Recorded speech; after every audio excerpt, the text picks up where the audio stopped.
Okey kelas, cuba tengok soalan nombor 1. Baca seorang. Baca ramai-ramai lah. 1, 2, 3.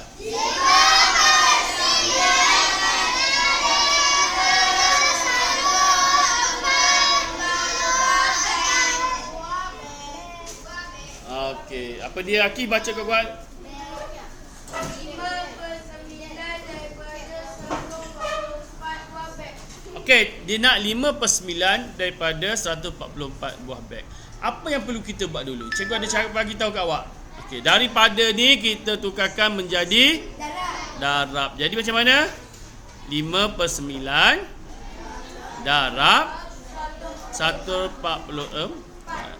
Okey, cikgu ada ajar kamu itu, kita ada banyak cara.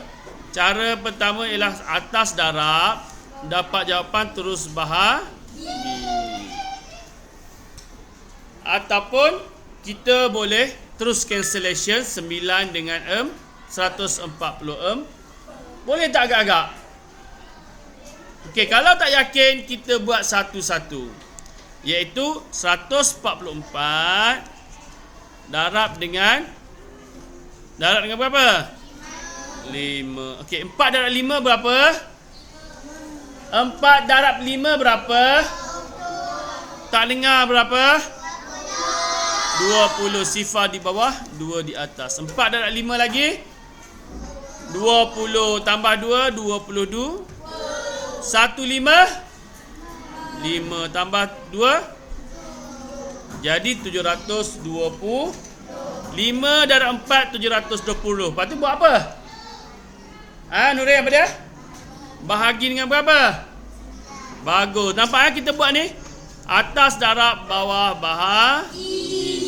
Jadi 720 bahagi dengan 9. Okey. 7 bahagi 9 boleh tak? Boleh ke tak? Tak boleh sebab kecil. Jadi gabung 2 jadi berapa? 72. Dalam sifir 9 ada tak 72? Ada. Kalau pandai sifir terus kita buat. Tak pandai sifir macam biasa kita buat sifir sendiri. 1, 9. 2, 9. Bagus. 3, 9. Pandai. 4, 9. Okey. 5, 9. 45 terbaik.